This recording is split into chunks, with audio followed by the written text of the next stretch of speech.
ನಮಸ್ಕಾರ ಎಲ್ರಿಗೂ. ಮೈ ಒಪಿನಿಯನ್ಗೆ ನಿಮಗೆಲ್ರಿಗೂ ಸ್ವಾಗತ.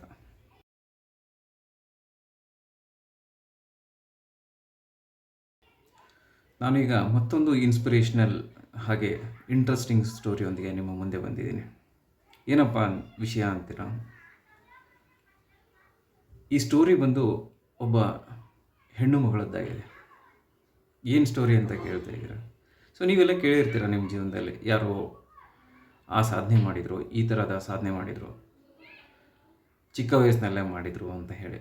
ಸೊ ಅದೇ ಥರನಾದ ಒಂದು ಇನ್ಸ್ಪಿರೇಷನಲ್ ಸ್ಟೋರಿ ಇದು. ನಂದಿನಿ ಅಗರ್ವಾಲ್.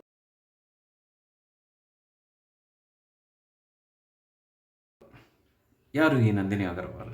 ನಂದಿನಿ ಅಗರ್ವಾಲ್ ಮಧ್ಯಪ್ರದೇಶದ ಮೊರೆನಾ ಅನ್ನೋ ಪಟ್ಟಣದಲ್ಲಿ ಒಂದು ಸಾಮಾನ್ಯ ಕುಟುಂಬದಲ್ಲಿ ಜನಿಸಿದ ಹೆಣ್ಣುಮಗಳು.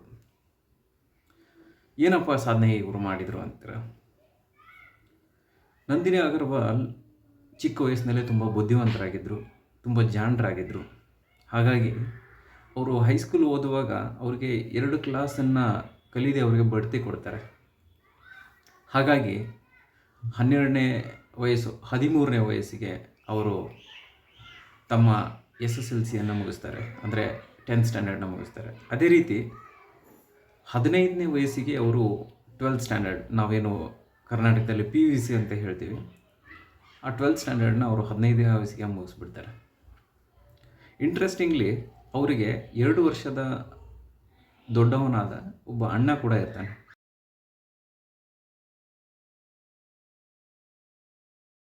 ಸೊ ಅವರಿಬ್ಬರು 2ನೇ ಕ್ಲಾಸಿಂದನೇ ಕ್ಲಾಸ್ಮೇಟ್ಸ್ಗಳಾಗ್ಬಿಡ್ತಾರೆ. ಸೊ ಈ ರೀತಿ ಬೆಳೆದ ನಂದಿನಿ ಅಗರ್ವಾಲ್ ಒಂದು ದಿನ 11th ಸ್ಟ್ಯಾಂಡರ್ಡಲ್ಲಿ ಇರುವಾಗ ಅವರು ಕಾಲೇಜಿಗೆ ಒಬ್ಬರು ಗಿನ್ನಿಸ್ ವರ್ಲ್ಡ್ ರೆಕಾರ್ಡ್ ಮಾಡಿರೋರು ಬಂದಿರ್ತಾರೆ. ಅವರನ್ನು ನೋಡಿದ ಮೇಲೆ ಈ ನಂದಿನಿ ಅವರಿಗೆ ತಲೆಯಲ್ಲಿ ಏನೋ ಯೋಚನೆ ಬರುತ್ತೆ, ನಾನು ಯಾಕೆ ಒಂದು ಗಿನ್ನಿಸ್ ವರ್ಲ್ಡ್ ರೆಕಾರ್ಡ್ ಮಾಡಬಾರ್ದು ಅಂತ. ಮತ್ತೆ ಅವ್ರು ಅನ್ಕೊತಾರೆ, ನಾನೇನಾದರೂ ಗಿನ್ನಿಸ್ ವರ್ಲ್ಡ್ ರೆಕಾರ್ಡ್ ಮಾಡಿದರೆ ಆ ರೆಕಾರ್ಡ್ನ ಮುರಿಯೋದಕ್ಕೆ ತುಂಬ ಕಷ್ಟ ಆಗಿರಬೇಕು ಬೇರೆಯವ್ರಿಗೆ, ಆ ಥರದ ರೆಕಾರ್ಡೇ ಮಾಡಬೇಕು ನಾನು, ಸುಮ್ಮನೆ ಯಾವುದೋ ಒಂದು ರೆಕಾರ್ಡ್ ಮಾಡ್ತೀನಿ ಅಂತ ಮಾಡೋದಲ್ಲ ಅಂತ ಯೋಚನೆ ಮಾಡ್ತಾರೆ. ಸೊ ಆವಾಗ ಅವ್ರ ತಲೆಗೆ ಬಂದಿದ್ದೆ, ನಾನು CA ಆಗಬೇಕು ಅಂತ. ಬರೀ CA ಅಲ್ಲ, ಯಂಗೆಸ್ಟ್ CA ಇನ್ ಇಂಡಿಯಾ ಆಗಬೇಕು ಅನ್ನೋದು ಅವ್ರ ತಲೆಗೆ ಬರುತ್ತೆ.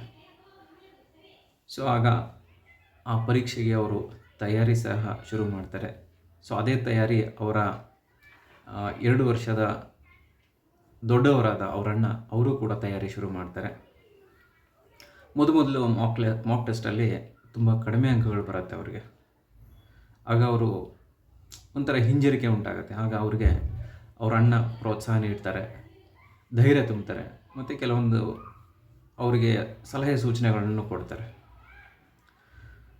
ಮುಂದೆ ಈ CA ಎಕ್ಸಾಮ್ ಬರೆಯೋ ಸಮಯದಲ್ಲಿ, CA ಮಾಡೋ ಸಮಯದಲ್ಲಿ ಅವರು ಅಪ್ರೆಂಟಿಸ್ಶಿಪ್ ಮಾಡಬೇಕಾಗತ್ತೆ. ನಾವು ಹಿಂಗೆ ಇಂಟರ್ನ್ಶಿಪ್ ಅಂತ ಹೇಳ್ತೀವಿ ಕೆಲವೊಂದು ಉದ್ಯೋಗದಲ್ಲಿ. ಸೊ ಆ ರೀತಿ ಯಾವುದಾದ್ರೂ ಒಂದು ಫರ್ಮಲ್ಲಿ ಅವರು ಕೆಲಸ ಮಾಡಿ ಆ ಎಕ್ಸ್ಪೀರಿಯನ್ಸ್ನ ತೋರಿಸ್ಬೇಕಾಗತ್ತೆ.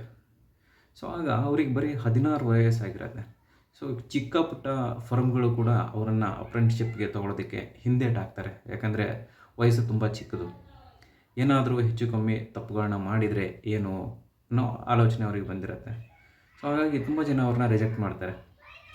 ಆಗ ನಂದಿನಿ ಅವ್ರಿಗೆ ಏನು ಅನಿಸುತ್ತೆ ಅಂದರೆ, ತುಂಬ ಜನ ವಯಸ್ಸು ಕಡಿಮೆ ಅನ್ನೋ ಕಾರಣಕ್ಕೆ ನನ್ನ ರಿಜೆಕ್ಟ್ ಮಾಡ್ತಾ ಇದ್ದಾರೆ, ಅದನ್ನು ಅವರು ಚಾಲೆಂಜಿಂಗ್ ಆಗಿ ತೊಗೊಂಡ್ರು. ನಾನು ಮಾಡೇ ತೀರಬೇಕು, ಈ ಜನ ರಿಜೆಕ್ಟ್ ಮಾಡ್ತಾ ಇದ್ದಾರೆ ಅಂದರೆ ನಾನು ಇದನ್ನು ಮಾಡಿಯೇ ತೀರಬೇಕು ಅನ್ನೋ ಒಂದು ಇನ್ನೂ ಬಲವಾದ ಆತ್ಮವಿಶ್ವಾಸ ಅವ್ರಿಗೆ ಬರೋಕ್ಕೆ ಶುರುವಾಗುತ್ತೆ. ಹಾಗೆ ಆ ಅಪ್ರೆಂಟಿಸ್ಶಿಪ್ನ ಒಂದು ಫಾರ್ಮಲ್ಲಿ ಕಂಪ್ಲೀಟ್ ಮಾಡ್ತಾರೆ. ತಮ್ಮ 19ನೇ ವಯಸ್ಸಿಗೆ ಅವರು CA ಎಕ್ಸಾಮ್ನ ಬರೀತಾರೆ. ಸೊ ಅದೇ ಎಕ್ಸಾಮ್ ಅವ್ರ ಅಣ್ಣ ಕೂಡ ಬರೆದಿರ್ತಾರೆ. ಇಂಟ್ರೆಸ್ಟಿಂಗ್ಲಿ ಅವ್ರ ಅಣ್ಣ ಆಲ್ ಇಂಡಿಯಾ ರ್ಯಾಂಕಿಂಗ್ 21 ಬಂದಿರ್ತಾರೆ. ಆಲ್ ಇಂಡಿಯಾದಲ್ಲಿ 80,000ಕ್ಕೂ ಹೆಚ್ಚು ಜನ ಅದನ್ನು ಎಕ್ಸಾಮ್ ಬರೆದಿರ್ತಾರೆ. ಆ ಎಕ್ಸಾಮಲ್ಲಿ ಅವ್ರ ಅಣ್ಣ 21ನೇ ರ್ಯಾಂಕ್ ಬಂದರೆ, ನಂದಿನಿ ಆ ಎಕ್ಸಾಮಲ್ಲಿ ಮೊದಲ ರ್ಯಾಂಕ್ ಬಂದಿರ್ತಾರೆ. ಬಟ್ ನಂದಿನಿ ಈ ಕ್ರೆಡಿಟ್ನ ಅವ್ರ ಅಣ್ಣನಿಗೆ ಕೊಡೋದಕ್ಕೆ ಹಿಂದೇಟು ಹಾಕೋದಿಲ್ಲ. ಓದುವ ಸಮಯದಲ್ಲಿ ನನಗೆ ಅವರಿಗೆ ಆದ ಕಷ್ಟ ಅವ್ರ ಅಣ್ಣನೇ ನಿವಾರಣೆ ಮಾಡಿದ್ದು, ಸಲಹೆ ಸೂಚನೆಗಳನ್ನ ಕೊಟ್ಟಿದ್ದು ಅವ್ರ ಅಣ್ಣ ಅಂತ ಎಲ್ಲರ ಮುಂದೆ ಹೇಳ್ತಾರೆ. ಸೊ ಹಾಗೆ 19ನೇ ವಯಸ್ಸಿಗೆ CA ಎಕ್ಸಾಮ್ ಪಾಸ್ ಮಾಡೋ ಮೂಲಕ ಅಧಿಕೃತವಾಗಿ ಗಿನ್ನಿಸ್ ವರ್ಲ್ಡ್ ರೆಕಾರ್ಡ್ಗೆ